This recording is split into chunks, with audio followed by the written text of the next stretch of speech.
Warm Pacific greetings to you all. As SLR, chair of the Pacific Media Network that has got radio stations in this place. Firstly, can I welcome our guest, our chief guest here, party leader from Fiji, and we are most pleased to host you in this place. It is a Pacific place, so we always, certainly in my role as chair of the board that runs this organization, we always have it open to any Pacific leaders or dignitaries who come over to visit. Because Manukau, in South Auckland, a lot of our Pacific people live. So first we'd like to welcome you most warmly, and to the media people, thank you for coming. So this is Pacific Media Network. So I hope you talk to Rudy Farrell there and Nemai for the staff here. So anything to do with Pacific News, all right, information in Aotearoa, New Zealand. So we are the government entity that's set up specifically to cater to the information and information, entertainment, music needs of Pacific people. So I'd like to welcome you all this afternoon, and perhaps, I think that's all. Then all I'll do is perhaps ask each of you to just introduce yourselves, all right, and what entity you're here on behalf, and then afterwards I'll hand over to Mr. Rambuka to just have make some introductory remarks, and then from then on it's all right, some questions, okay? So with that, can we just start from here, going around the table? Hi, my name is Dave Naran. I'm from Ham FM. So HARM or HAM? HARM or yeah. So it's on the frequency 104.2 FM. My name is Akash. I'm from Radio Tarana. Pleasure to meet you. the boss knows who you're here? Oh yes, it does. It's my own assignment. Kia ora, I'm Christina. I'm from One News. From? One News. One New News. Zealand. Kaya mo Rudy sa lato pero utang paksa kejengke kingdom of community na ulangin bakay ni What's your first name? Rudy. Name not your mother.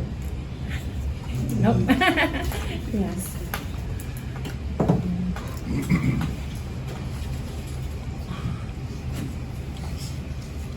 Nakasa Salam Ramanjalana from Radio Viti Aotearoa and Domoy Viti Auckland, also covering for the People's Alliance.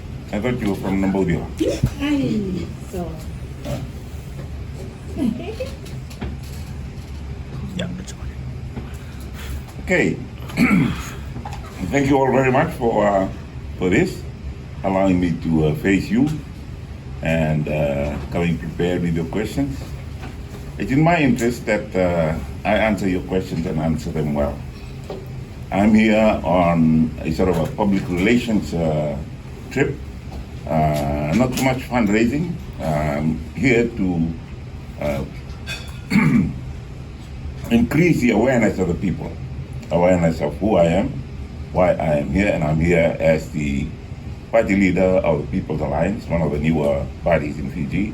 We were the newest in September of last year when we registered, but since then a few other new parties have come up. So it's going to be a very interesting elections with the new political parties that have been recognized and registered, and it's promising to be very, very interesting elections. It's now in our best interest to make the people aware of who we are and why we're here. So welcome.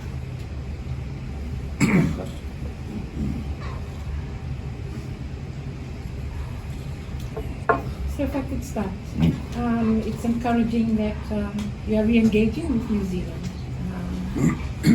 on many different levels. You arrived on the eve of Matariki, met with Tangata Whenua. You've been warmly received by the Fijian community here in Auckland, and also people are zooming in from globally to hear the progress of your trips to Australia and New Zealand. This morning you met New Zealand's Foreign Minister, Nanaia Mahuta, Minister for Pacific People, Peter William Seal, and Auckland Mayor Phil Goff. We didn't have it. You haven't had it? Not the minister, the visit to the ministers. Only to Phil Goff. Have you been able to mobilize the support that you need to make a difference at the polls in Fiji? It'd be very in our interest to get as many people as possible to register and vote. In 2018, 172,000 people did not vote. Voters that did not vote.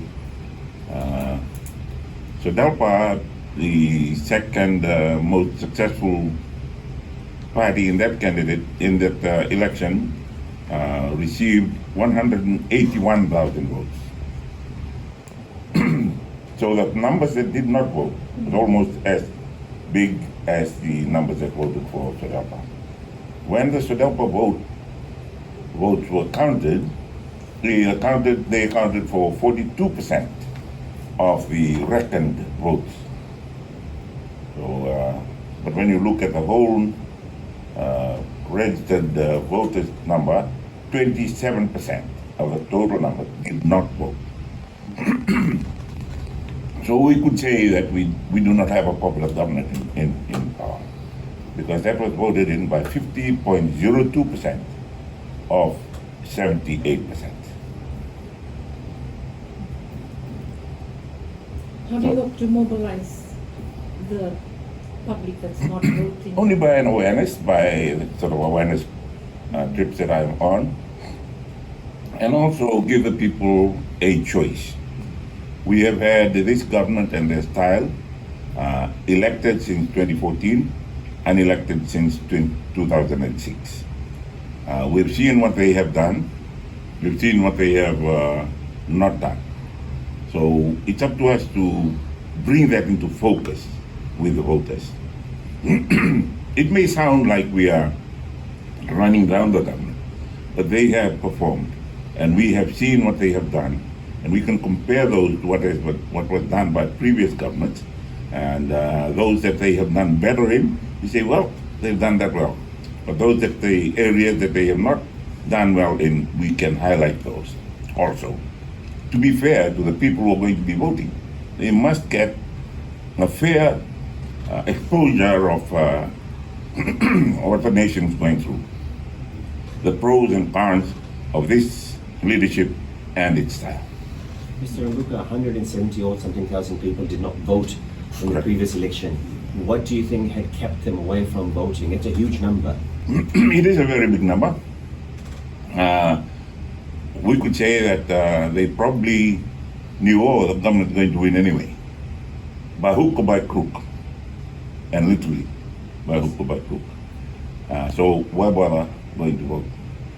We thought that they did not win fairly, so we took it up to the Court of Disputed Return, and our main witnesses were ruled out. So we didn't have a chance of winning that, because our most substantive evidence, the people who were going to give first-hand evidence, and the only two that were allowed were probably hearsay. They would have brought in hearsay evidence. They saw what some people reported to them, or they heard what other people had said to them. But those who were actually on the ground were not admitted, so we left it. It would have cost us more and would have had the same result.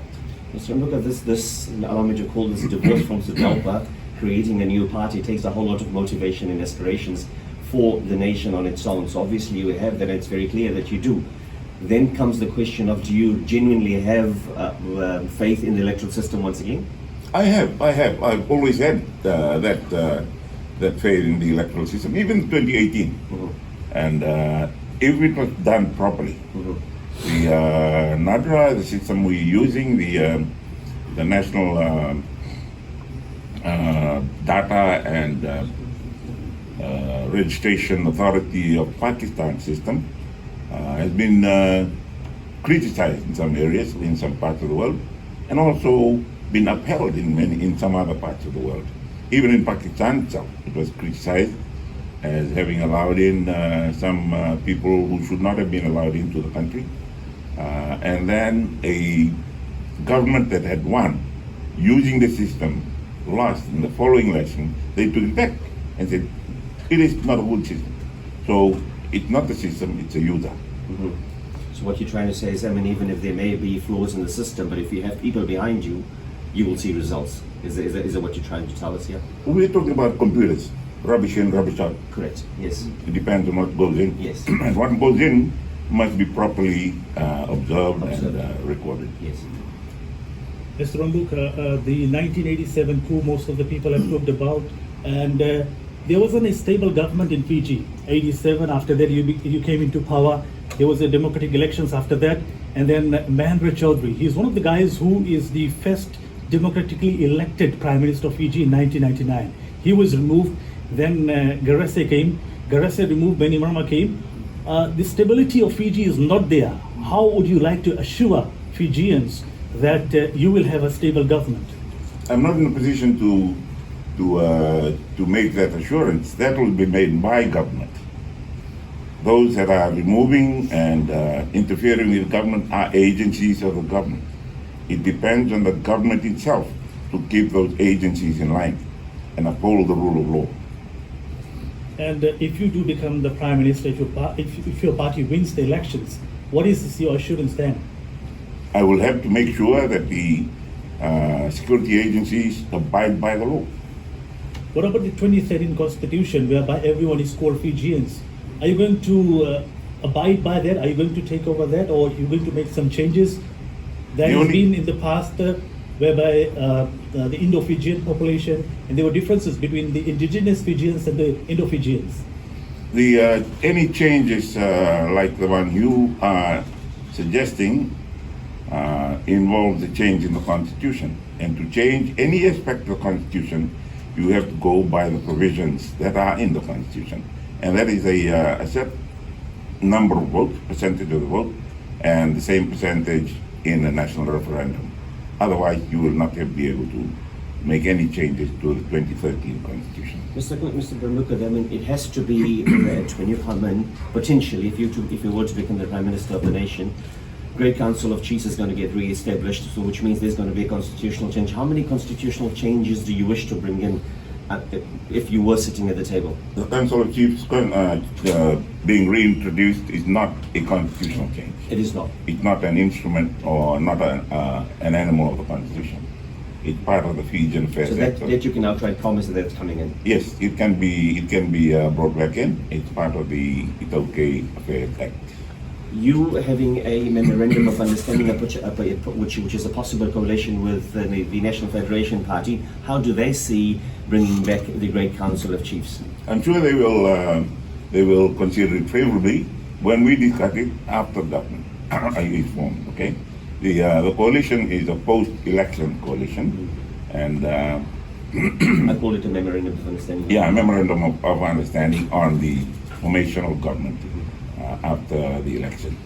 If you remember, one of the greatest Indo-Fijian leaders, at the time they were called Indians, and now looking back to differentiate and to emphasize the importance of his speech, I'll call him an Indo-Fijian leader, and that's Mr. Jairam Reddy, who said in the Council of Chiefs, you are not just chiefs of the Fijian people, you are our chiefs of all the races living in Fiji. And it was the approval of the Great Council of Chiefs that made it possible for me to table the bill to amend the Constitution of 1990, and which became the 1997 Constitution. Would you really say that that was a success with Justice Reddy? Which one? The 97 Constitution and the memorandum of understanding that you had with. I believe it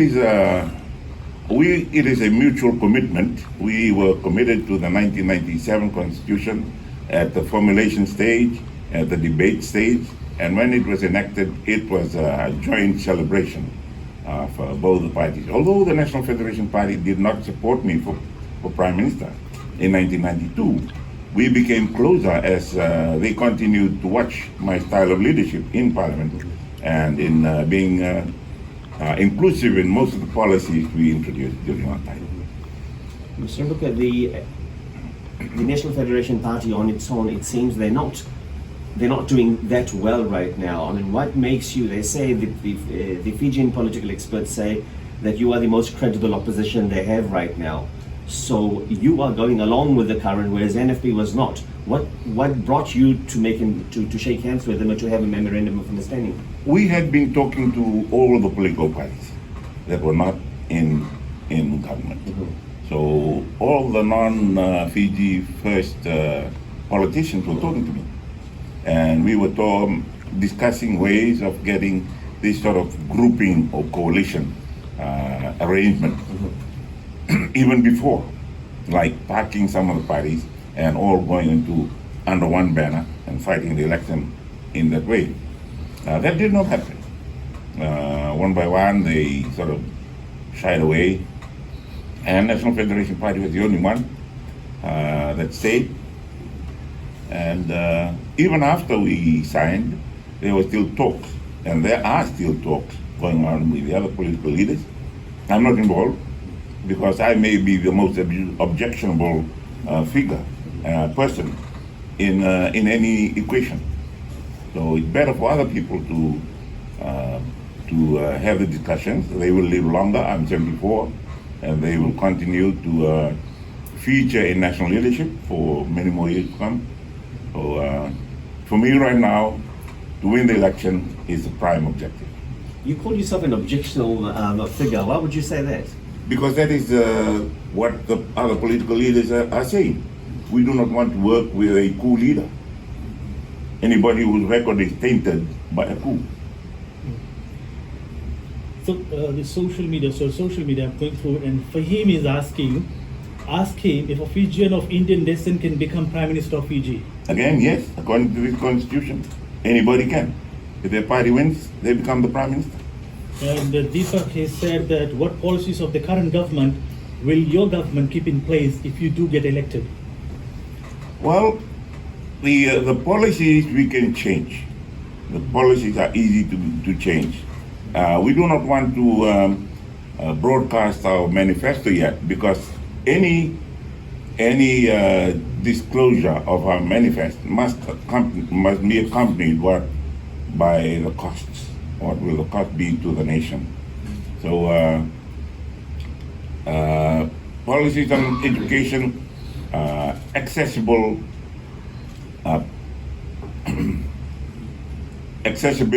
to quality education. That is a policy. We will continue to do that. How we do it will be part of our manifesto. On how much of it is free, how much of it is government funded, and so on.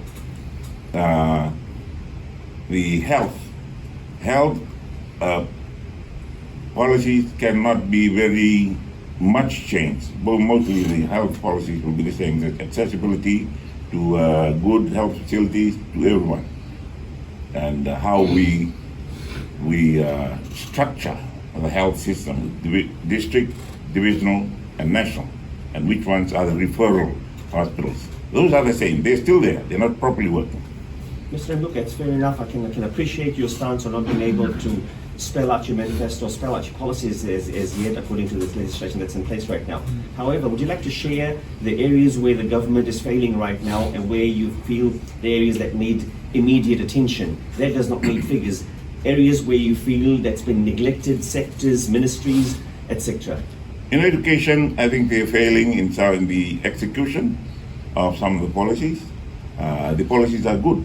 How well they carry them out is failing, and that is the proper relationship between the policymakers and the executive and those people who actually administer the services. In our infrastructure, we perhaps paid too much attention to the tourism sector, and one jolt to that affects the whole economy. like COVID-19 has done. And talking about the high cost of living in Fiji related to cost of food, etc. And people are blaming the Russo-Ukrainian war, when we could have been developing our agriculture base and forestry, things that we do not have to wait or we cannot blame Russia fighting the Ukraine for our food supply, food security. Those are the sort of things that we will do better than what these governments do.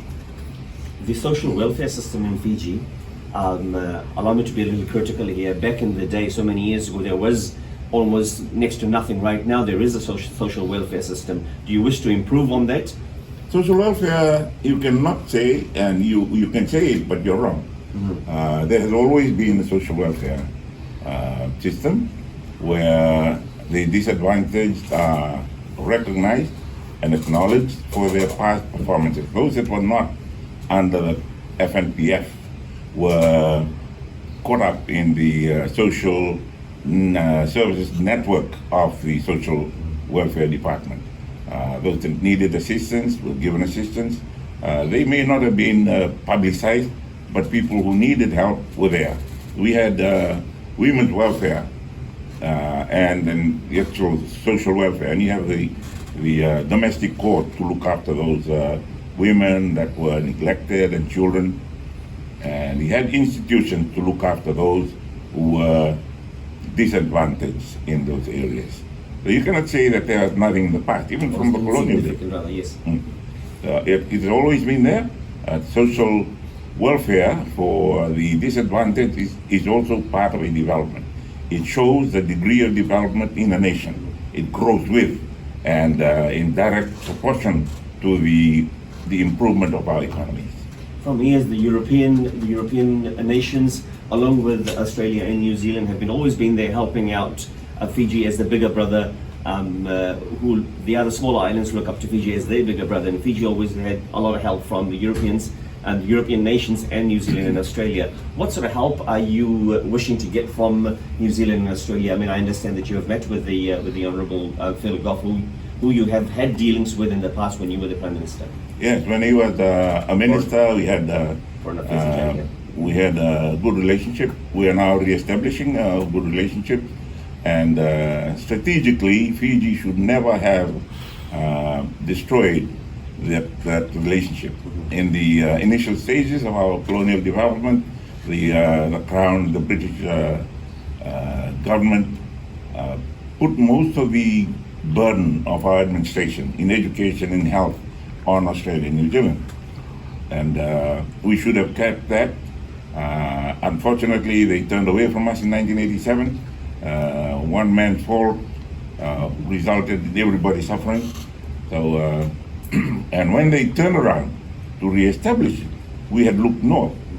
And in international tragedies, there can never be a vacuum.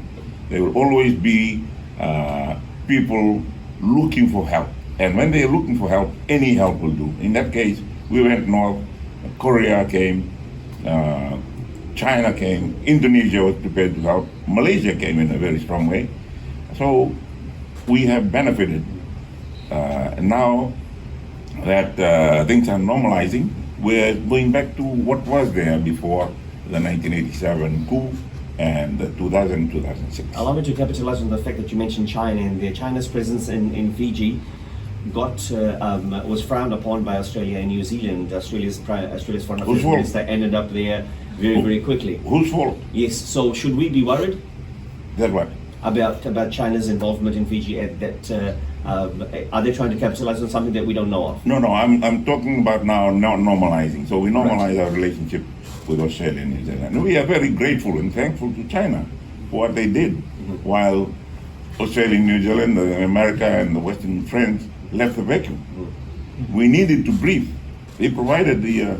So what I try to say there, Mr. Mbuka, once again, China's presence in Fiji at the moment, as if they're trying to capitalize on something, is that a good thing for Fiji, or is there something that could harm Fiji's longevity? No, we do not know what they're trying to develop their relationship in Fiji with. We have we've had with established diplomatic relations in 1973. From 1970, when we had our independence, we had a diplomatic relationship with the people, with the Republic of China on Taiwan. And since 1973, when China, or the People's Republic of China, was acknowledged as the nation representing China on the United Nations, we changed. And we have had a one China policy since then. So our relationship with China is the same as our relationship with Australia and America and everywhere else. Government to government, as well as our people to people relationship with the people on Taiwan. I got a question about the Fijians that are living in Fiji. The cost of living has gone up, petrol prices, food prices, housing, you name it. So if you do get elected, and I have talked to a number of Fijians who have said a lot of good things about Mahendra Chaudhry as being the best Prime Minister, as the best Finance Minister. Are you going to work with Mr. Chaudhry and Mr. Prasad to bring back what Fiji is missing? I remember the last time the cane payment that was given by your government was one of the best ones, and the sugar industry also needs help. So do you think that these two gentlemen, Mr. Chaudhry and Mr. Prasad, will be able to work together with you, bring back what Fiji is missing now? They can contribute. They are not the only ones that can do that. There are other people in government at the political level, as well as the civil service level. We have a very well-trained civil service cadre at the moment, and they have had the benefit of international training. And whether they are personally or they are there as ministers working with others in the civil service, I'm sure they can contribute very well to our recovery. How do you plan to motivate today's generation back into agriculture, back into farming? Because the farming is taking an absolute beating right now. Well, I think they will have to feel the pinch when they go to the market. They know that what they want they cannot have, and they will have to have what they have, and that's what they grow on the land. Post 87, there were some tax-free incentives that was introduced. Do you? I mean, are the times that tough right now that perhaps an incentive like that needs to be reintroduced? Yes, it can be. I think it's already in the manifesto, and it will be announced at the right time. It is a very good thing to do, and every country in the world that's gone through recessions, that's gone through jolts in their economy and the economic progress, has to think about those avenues of re-establishment. Allow me to bring you back to politics in Fiji. Your first speaker at the dinner said that our people were suffering, and then he added on by saying that every aspect of life has been controlled. Would you like to elaborate on that? Yes. Well, they are suffering. There are so many areas that used to be pretty well handled by our bureaucrats are now politically controlled. And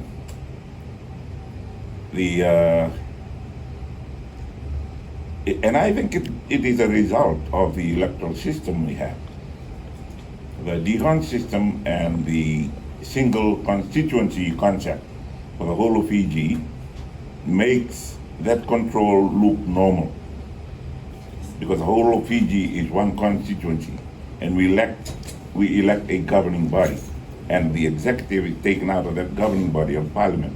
So why have a town council in Nassau when all the people of Fiji have elected these leaders who have appointed administrators? And they are the only ones that appoint senior civil servants. The Public Service Commission and recruiting capacity and ability has not been taken out. They've all centralized control. Those are the things I'm talking about. We will allow ministries to operate as ministries with the CEOs and the civil servants, the servants of the people. Mr. Rambuka, the government deficit level has gone up, probably I would say around $2 billion. The borrowings has increased close to $10 billion. How are you going to service that? And there has been talks that there will be a civil service pay cut. Would your government be doing that? And the next one, how are you going to service the $1 billion of loans that Fiji government has taken? We just have to be more prudent with our budgeting, and we cannot afford to be exorbitant in our spending. We'll have to look at, but civil service pay should not be handled, should not be touched. We have some very hard-working civil servants. It's the size of the civil service that can be relooked at. And also the recruiting of highly paid expatriate staff. When you have so many of our people going overseas and taking over senior jobs in their host countries, why can't we employ them, retain them in Fiji and pay them what Fiji can afford, rather than recruiting internationally and paying them what we cannot afford? Can I touch on some regional issues? Pacific Media Network is a Pacific radio station, so I'd like to ask some questions about the region. Fiji is hosting the Pacific Forum on July the 12th. You've already said something about China, but China's recent plan to establish a policing and security pact in the Solomon Islands, also with other Pacific regional countries. What are your thoughts on that? That's rattled a few cages, if you like, made Australia and New Zealand a little bit uncomfortable. How would you handle that situation? I think we should not look at policing just as policing. The values of the countries and their systems are more important than just training the police, because we can train our policemen, police officers, and policemen and women in countries which have the same systems of government that we have, the same democratic system. If we go to autocratic government institutions of police training, we may find ourselves going more and more towards their style of policing. Labour mobility is the cornerstone of PESA Plus. It's also provided employment and ready income for workers that come into New Zealand. A lot of countries like Samoa, Tonga, Kiribati, Tuvalu, it's almost the same as remittances, the money that they send back to their families. Fiji has a small quota of seasonal workers that come into New Zealand. Are there any attempts by the People's Alliance Party to boost those numbers, boost the Fiji quota of seasonal workers coming into New Zealand? Well, at the moment we are at the observation stage, and I'm sure the host countries are also at the observation stage. It's how well they perform. It's how they adapt to the systems and their productivity. But it's very important for the current group to perform well and observe the laws of those countries and be good citizens, maybe even temporary residents right now, so that we can assure these two countries that the next wave and the following wave will continue to be good, productive people from the Pacific working in Australia and New Zealand. It's very important for us to have a good relationship, because last year alone, $840 million was remitted personally by those overseas to Fiji. That's it. That's Australia, New Zealand, America. In the last 2 years, it has topped $1.5 billion. And the projections are that they will also be a bigger improvement this year, with things normalizing in those host countries, and people are able to absorb more of our Pacific labor coming in, and giving them the good salaries that they wages they get, and that being repatriated will be a very good income injection for the families in Fiji. Penny Wong has suggested that maybe she's opened up the opportunity for families to go to Australia on the seasonal mobility scheme. Do you think it would also work for New Zealand, and is this something that you would push for? It's not for us to push for, it's what they allow us to do. Yeah. So we do not want to be presumptuous and say, look, you're taking our men, take the families with you. Many of those that come from the urban areas have spouses and families who are engaged in income generating activities back at home. So they may not want to disrupt the whole income generation in the family. Those perhaps are not generating enough income at home are the ones who come. Unfortunately, we cannot allow our graduates to come. Those that have graduated from as a result of the tertiary education loan scheme. If that was open, and there was a deal like we used to have before with those students that were bonded because of their scholarship, where the host or the host employer would sign an agreement to pay off what the balance, and they go overseas and work, and they benefit from their qualification and the job opportunities they will get with that qualification overseas. They will be able to pay their loans off very, very quickly. What mechanisms, Mr. Mbuka, do you have in place, or do you have in mind that you wish to introduce in order to at least reduce this brain drain? This brain drain, the losing of expertise, losing of knowledge happens it's a non-stop thing. It keeps happening every year upon year. What does Fiji need? What sort of attraction does Fiji need? What sort of stability perhaps Fiji needs in order to make sure that people get educated? Either they go overseas to get educated, but they come back to Fiji as their motherland, and they're not thinking of offshore. It seems that there's a culture in Fiji that, hey, I'm going to get educated, my kid's going to get educated, and they're going to go offshore. Is that a worry for you? If so, what strategies do you have in place to make sure that brain drain is reduced at least? It's not, I don't call it a brain drain because it just, people are going out to better opportunities, and a lot of those come back at the end of their wandering. And in the meantime, they're repatriating funds to Fiji in the remittances. What we have to do, though, is to increase the labor market at home, and also not only increase it, but expand it to absorb those who are coming out of our tertiary institutions of learning. It's not just skills; it's professionalism that we are allowing to come into our labor market.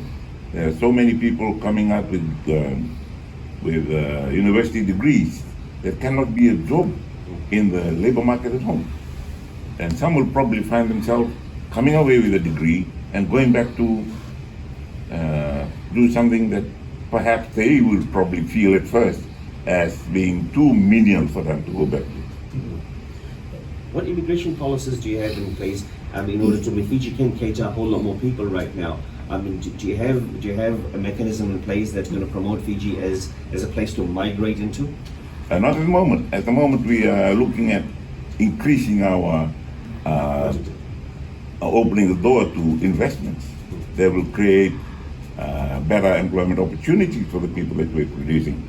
At the moment, we do not have the same. We cannot cater for the normal casualty rate in the employment market at home. When I talk about casualty rate, I'm talking about those that reach retiring age and the numbers that we're producing to replace them. So we can produce a little more, but if we want to really increase the opportunities given for those coming out of our learning institution, we must improve on our investment. As the election comes closer, how many other politicians that may be with Fiji First right now, or SLR or Labour or NFP for that matter, that are there already or they have had an alliance with them, are you expecting for them to put their hand up to join the alliance? I'm looking at the SLR list of candidates, and I'm looking at those that had worked well with me in SLR, and whether they have applied to SLR or not. And those are the only people that I'm looking at. We have done our selection. We've made allowances for those that might want to come and join us, and we're ready to go. Mr. George Suraj's appearance or presence at your Civic event on Friday evening spoke volumes. Should we say that he may be shaking hands with you officially and giving up his vice presidency there? Well, he had told me that he would like to join us, but he was vice president. So we do not want to say come. We want him to first of all resign from as vice president of SLR before he makes any. It would look like poaching if we were to encourage him right now. Mr. Mbuka, if in case the Fiji elections you don't get a majority, and there's a situation whereby you have to work with Fiji Fest to form a government, will you do that? No, I will not work with Fiji First. I will work with the National Federation Party, and if the other parties are prepared to work with me, I will work with them, not with Fiji First. And a lot of talks have been ongoing about the military in Fiji. You happy with the current military numbers? Are you going to do something on that, or slash the budget if you come into power, or there is something that you have got in your manifesto? We're not. The military may appear too big for the population we have and the economy we have, but how do we employ those if we disengage them from the army? That is a very important question for us to ask. The young men and women, and the men and women who now serve in our military forces, are being gainfully employed. If we can absorb them in other areas, then we will think about that. But we have been one of the most faithful providers of troops for peacekeeping operations around the world. And we will continue to do that as long as we are needed. So most of the government-owned entities, they have been given millions of dollars, and probably it's time for the new government to do some changes. You got any plans, any of the entities that you must have looked at that has been overfunded or has been overfinanced? No, we have not looked at how what has been overfinanced. What we have done is whether we have received our budget worth of development in those areas. And it's not the budgeting, it's the execution and the administration of the funds. Whether they are going to improving the roads, the way in the same degree as the funds that have been allocated to them, are they compatible or not? And the serial numbers in the election, the ballot papers, you must have reported, or you must have talked to the government of the day, to the elections office, and a lot has been said about the serial numbers. What was the response that you got from them? We have submitted our suggestion that ballot papers should be serially numbered. They have not said no. They have not said no. So our duty is to say what we suggest, and it's their responsibility to say yes or no, or to do as they feel is best for the nation. And just a final one. I have worked in Fiji as a journalist, and maybe during that time, journalists were not open expressing their views. So in a situation like if the government changes tomorrow, I know there are certain media organizations who are openly writing about your political party or the National Federation Party, and some are still not practicing that. What is the assurance to them in a truly democratic way whereby journalists can freely express their opinions? I think the journalists, most of the journalists have come and have written their report in their own free language. Whether they make it past their sub-editors and editors, I do not know. And whether it goes past the publisher's approval, that's another question. So it's not the journalists. The journalists are doing their job and doing it well. What appears in the paper when we read them is not the product of what the journalist writes or records at interviews such as this.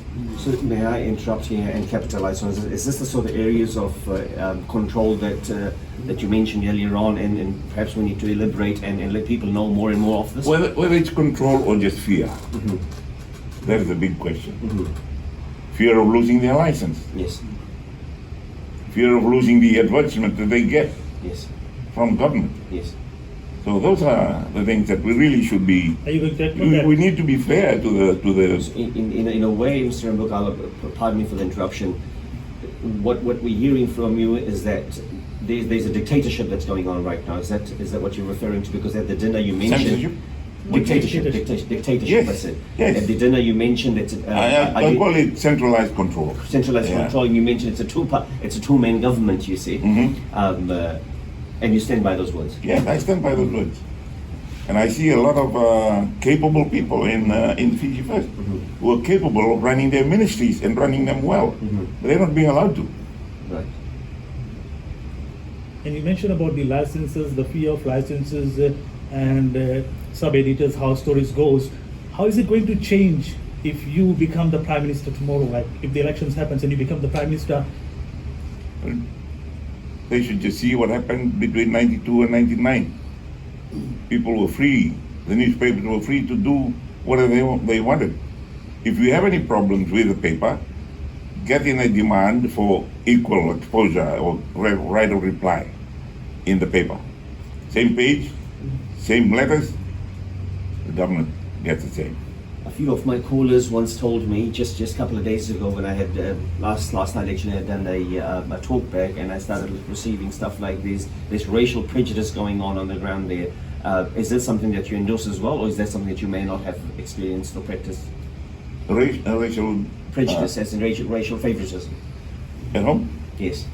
I thought we'd gone through that period and we'd tried to move away from it. You contend that that's been ironed out. Yeah, I believe so. Okay. And under my leadership, you have no fear of that re-emerging Yes. or emerging. What sort of restriction is there? You've mentioned it yesterday, and I think you mentioned it in one other interview that I had seen. There's some restrictions of doing fundraising, etc., and getting that fundraising legitimately fundraised money, getting it back to Fiji. What are the restrictions there, if you can? I do not know. I do not handle the funds. I come here, and as I said, I come to for an awareness program.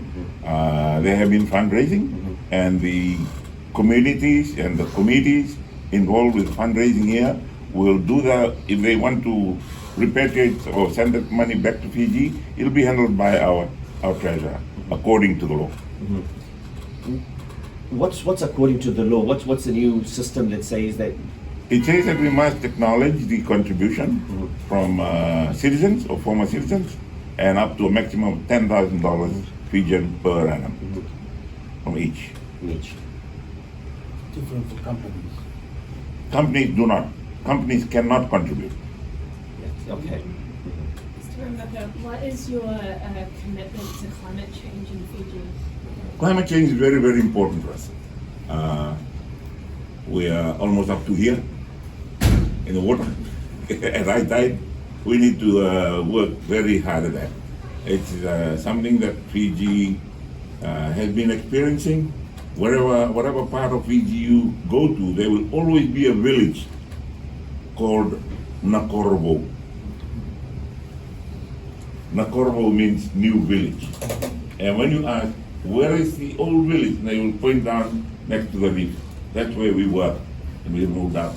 And at that time, people didn't know that it was climate change. We just saw that the tides were rising, the sea level was rising, and we started moving. Is the current Fijian green growth plan enough? The current Fijian green growth plan, is that enough? Fijian. Green growth.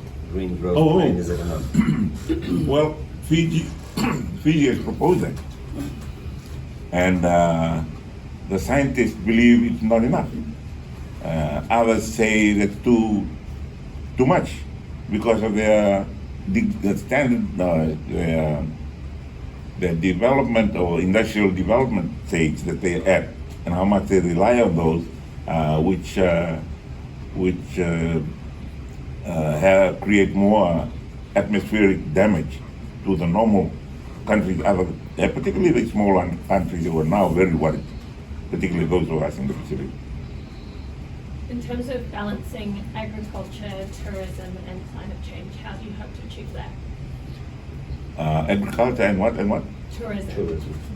Well, tourism is one area that will probably have to watch very closely, particularly with the degradation of the environment, the physical environment, where you have to maybe take away some hills and build new hotels. We have to be very strict on that. On agriculture, we can have sustainable agriculture in Fiji to meet our needs and also to maintain our export level, and also even to reduce our import of foodstuffs. And our reforestation program has not been properly policed and carried out. That is one area. We're looking at forestry as a sort of injecting things into our economy, but we have to have a proper reforestation program to keep that sustainable. Mr. Mbaka, what are some of the ministries, some of those critical, important ministries that you want to keep to yourself? No, I will not keep any ministry to myself, apart from the Public Service Commission or the Public Service. Biman Prasad, you happy him as a finance minister and your deputy? We'll decide that when we get there. Yeah. He has been the main spokesman for finance in the current parliament. And if we don't have any other better qualified than he is, then he might find himself hanging on to that or taking that on. Tough call, but you obviously have faith in him as somebody in charge of your treasury. yeah, I'm looking at economists, and there are some economists who are putting their hands up. Are you looking at getting people from offshore as in return residents, return citizens to work in your ministries as in senior positions? It's open to them. They can do that, and they'll be most welcome. They will have the benefit of the training they had in Viti and the exposure they've had in the international scene. Credit to you, and I'm sure those members would be happy to hear that you said that there are Fiji First members who they are credible members in Fiji First. You said perhaps their hands are tied, etc. Would you be open to them, those good ones, to come forth and work with the People's Alliance? At what? At the moment, our candidate list is full. Right. Just a final one, sorry for me. Last questions? Yeah, last one. Are you still sorry for that event in 1987 that you did? I know people are living here in New Zealand. What would you like to say to them, what you did in 1987? What did I do in '87? The coup. What about the coup? So the coup that you have said a number of times why you did it. So the public wants to know why you did it and What is a coup in the evolution of a nation? So a coup is when the elected government has been taken over by. What do you call civilization? What do you call conquest? What do you call occupation? What do you call settlement? Okay? Those are steps in the development of a nation. Other civilizations come and they establish themselves. And they push out the Maoris, and the Morioris almost totally disappeared from the face of the earth. That is civilization. Okay? The Americans went across and established themselves and pushed the Native Americans further and further away. And then they have a civil war. Was that civilized? These are activities or steps in the development of nations. We had to go through that at that time, and we have learned from it and said, all right, how else can we do it better? We started with the cooperation between the opposition and the government in 1992 to 1999. If the alliance government, as Ratu Mara had wanted, developed that coalition cooperation between, at the time it was only the National Federation Party, they would have avoided 87. And they would have had the cooperative work across the floor of Parliament established long before 87, negating any need for 87. A decision that was made at the time that was needed, that was carried out by yourself, but not necessarily an individual decision. Is that what you're saying? That's right. It is something that the political circumstances of Fiji necessitated, and at the time there was only one stupid enough or brave enough to do it. Mr. Mbaka, you do have said that you regret upon that and you wish that it doesn't happen again also. I hope it doesn't happen again, yeah. And so just the last one, are you sorry for that? For what? It had to be done. It had to be done. As I said, it was a step that we had to do. And it could have been avoided if the politicians before that had negotiated the way forward without racial confrontation. Okay. Yep. Okay? I've got a question. Last one. Hold on. Sorry. In terms of youth, let's talk future leaders. What is the party's, will you assure that our voices will be heard? Yeah. Let's talk about your candidate list. Do you have any youths? Do you have anything for the youths? Yes, Yes. Will you assure that our voices will be heard? you will be heard because you speak the loudest all the time. How's the youth No, no, movement back home? We have women and youth in part of our constitution, party constitution. 31% of our representation must be women and youth. How has Kiwi reception been towards you? It's been very good.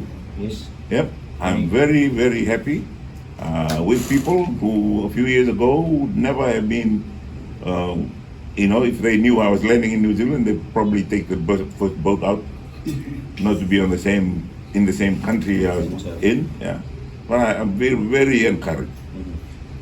It